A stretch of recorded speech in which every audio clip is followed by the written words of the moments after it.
Le temps qu'Allah, glorifié soit-il, nous a accordé en ce monde est très court. C'est pourquoi nous avons la responsabilité de vivre efficacement, en associant avec sagesse le spirituel au matériel. Rappelez-vous que le prophète Mohammed nous a recommandé d'agir dans ce monde comme si nous allions y vivre pendant 1000 ans, et pour l'autre monde comme si nous allions mourir demain. Chacun connaît l'adage selon lequel la connaissance est puissance. Nous devrions ajouter « n'est puissance que si elle est utilisée dans un but spécifique ». Un penseur nous a également averti que « celui qui ne tire aucune utilité de son intelligence s'expose aux dommages causés par son ignorance ».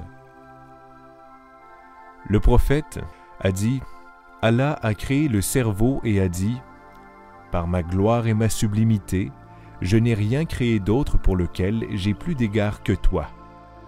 Je donne par toi, je prends par toi.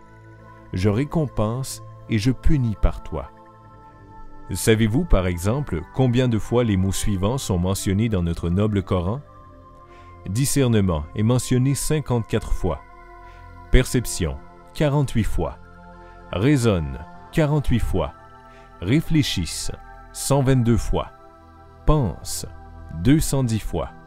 Sagesse, 20 fois. Notre puissance réside dans notre intelligence et dans notre capacité à l'utiliser. De toutes les créatures qui vivent sur Terre, chacun sait en effet que l'homme est l'une des plus faibles. Nombreux sont les animaux dont la force physique dépasse la sienne et qui peuvent aisément le tuer. Mais Allah, glorifié soit-il, en accordant à l'homme l'intelligence et la force de décision, lui a permis d'être plus puissant que n'importe quel animal. L'homme n'a pas besoin de courir vite pour échapper aux prédateurs, ni de dents acérées pour se défendre. Par la puissance de son esprit, il est parvenu à surpasser la force physique de l'animal et peut même exercer une certaine influence sur son environnement. Allah, glorifié soit-il, a soumis les cieux, la terre et tout ce qu'il y a entre eux à l'homme. Les animaux sont guidés par leur instinct. Toutes les créatures qui vivent sur terre, excepté l'homme, reçoivent à leur naissance tout ce dont elles ont besoin pour leur survie. Allah, glorifié soit-il, a enseigné aux animaux comment employer leur instinct pour survivre dans la nature. Les animaux sont donc programmés par instinct. Ils ne peuvent ni modifier leur technique de chasse, ni améliorer leur habitat. Ils se contenteront de reproduire éternellement les mêmes comportements parce qu'ils n'ont pas conscience du fait qu'ils peuvent en changer. Les animaux n'ont pas d'intelligence au sens de réflexion. Et c'est pourquoi la capacité de l'animal demeure limitée, alors que celle de l'homme est sans limite. Malgré ce constat encourageant, il faut malheureusement admettre, mes chers frères et sœurs, que nous entamons ce 21e siècle avec un cerveau qui n'a guère évolué depuis celui de l'homme des cavernes. Et si nous nous contentons de vivre conditionnés à faire les mêmes choses encore et encore, pensant et réagissant par automatisme et sans faire appel à notre intelligence, nous nous limiterons nous aussi et perdrons notre humanité. Notre humanité réside dans la liberté qui nous est offerte de choisir entre agir ou réagir. Allah, glorifié soit-il, nous a dotés d'un cerveau pour penser et non pour vivre pareil à des animaux ou des robots. Notre intelligence doit nous aider à trouver des solutions et à améliorer notre propre vie, mais aussi celle des autres.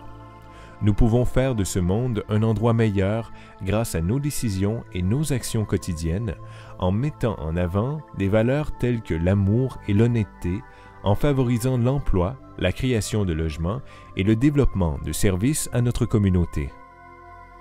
Malheureusement, force est de constater que beaucoup d'hommes ignorent tout de leurs propres capacités. Les gens passent aujourd'hui plus de temps à lire le mode d'emploi de leur ordinateur, de leur téléphone portable, de leur télécopieur, de leur radio, de leur téléviseur ou de leur magnétoscope qu'à utiliser leur cerveau.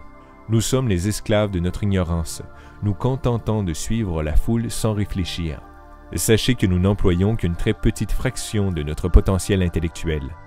La plupart d'entre nous n'emploient même pas 5% de leur capacité.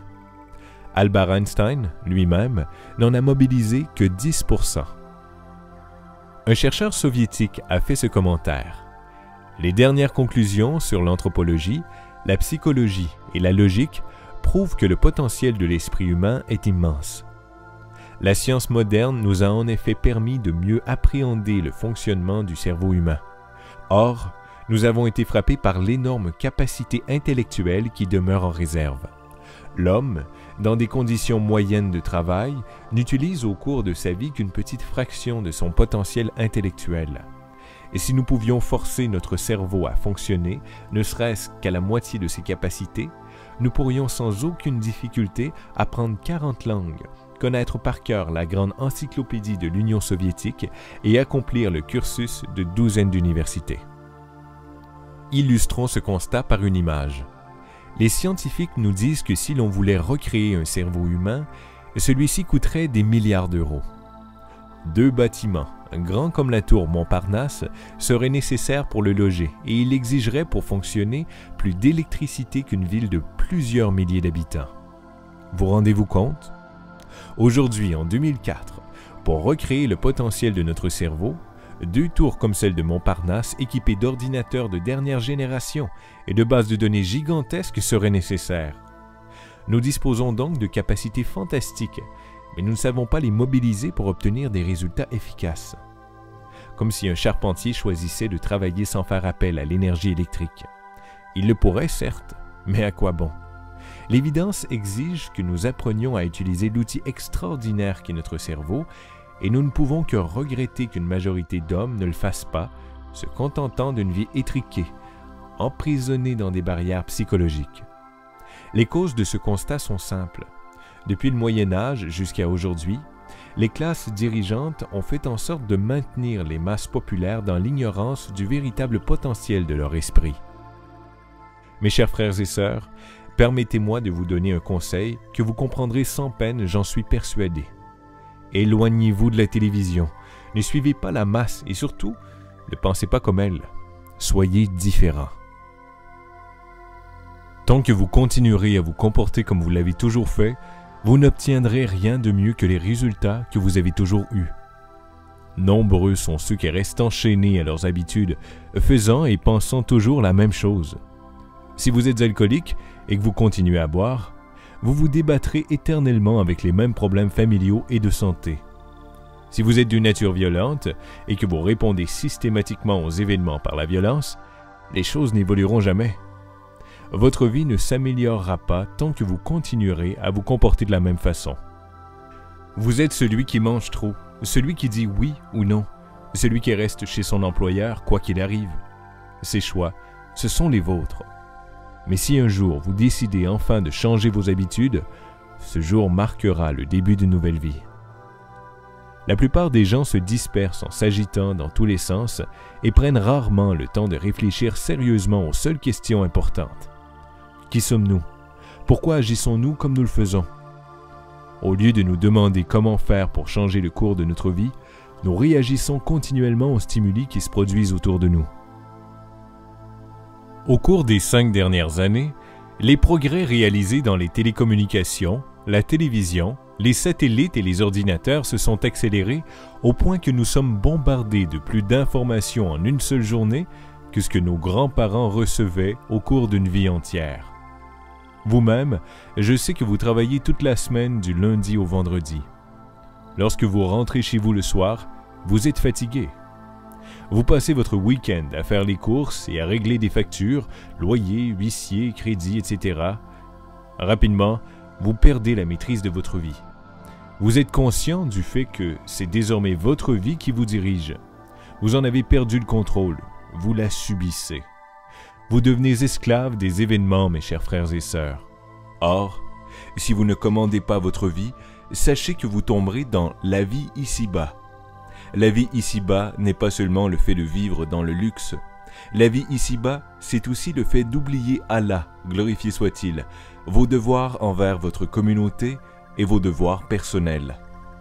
Pour ne plus subir, vous devez reprendre les choses en main. Notre système nerveux a besoin de temps en temps de repos et de calme. Il a besoin de vagabonder librement, protégé contre le bombardement continuel des stimuli externes. Votre âme et votre système nerveux ont autant besoin de repos et de récupération que votre corps. Et c'est pourquoi je vous recommande de vous plonger dans le silence chaque jour pendant au moins 30 minutes sans penser à rien, sans manger ni boire et sans parler à personne. Contentez-vous de vous asseoir sans rien faire. La plupart des grands penseurs religieux ont consacré de longues périodes de leur vie à la solitude. C'est le cas entre autres de Mohammed, Moïse, Jésus, Bouddha ou Confucius. De nombreux leaders politiques y ont eux aussi trouvé une grande source d'inspiration, jusqu'à ce fou criminel d'Hitler qui a écrit Mein Kampf en prison. C'est dans la solitude que nous viennent nos meilleures idées. Pensez à Archimède dans son bain, découvrant le principe du déplacement des corps, ou à Newton se reposant sous un arbre quand une pomme tomba sur sa tête au moment précis où il réfléchissait à la question de la pesanteur. Il n'aurait pas eu une telle clairvoyance si l'un et l'autre avaient été enchaînés à leur bureau. La clairvoyance nous vient lorsque nous sommes parfaitement détendus et libérés de toute activité physique. Nous devons appliquer le principe de 99% d'inspiration et 1% de transpiration.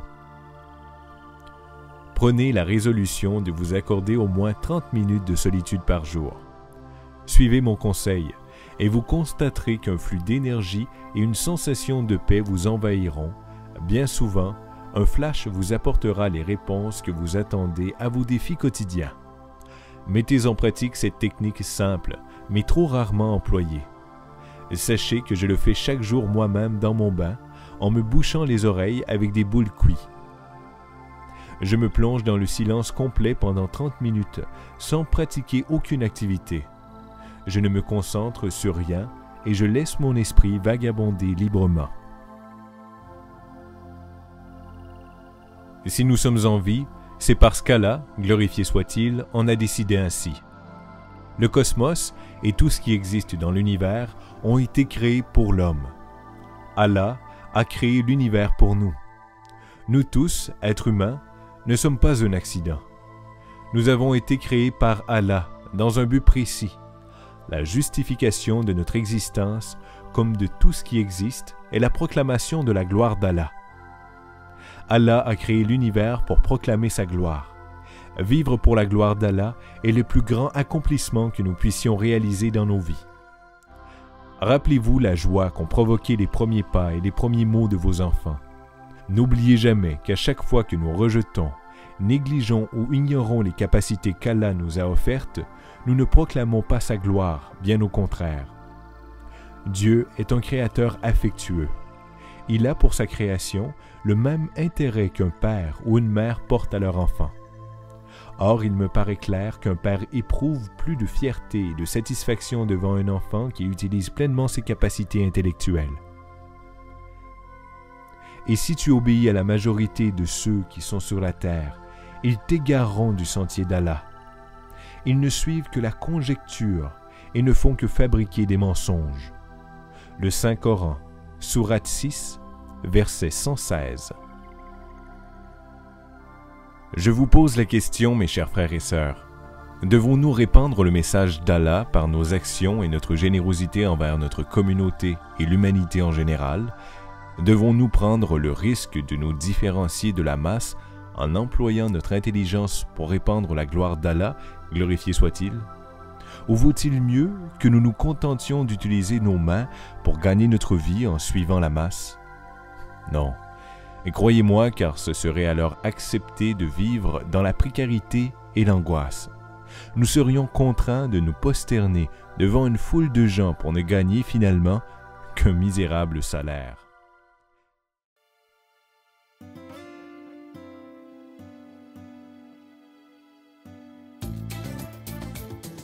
J'espère que vous avez apprécié ce programme, Notre plus grand combat, un programme musulman de motivation, pas comme les autres. J'espère aussi que vous avez apprécié l'accent chaleureux de Nicolas, qui nous vient directement du Québec. Voilà, chers frères et chères sœurs, le message de ce programme, c'est que il ne faut laisser personne, ni les événements, ni votre environnement définir qui vous serez. Décidez aujourd'hui qui vous serez et donnez toute l'énergie nécessaire pour y arriver. Et surtout, sachez qu'Allah ne modifie point l'état d'un peuple tant que les individus qui composent ce peuple ne changent ce qui est en eux-mêmes. méditer sur ce verset qui est important et qui est la source de notre bonheur. Salam alaikum wa rahmatullah wa barakatuh. Hamid Jawad.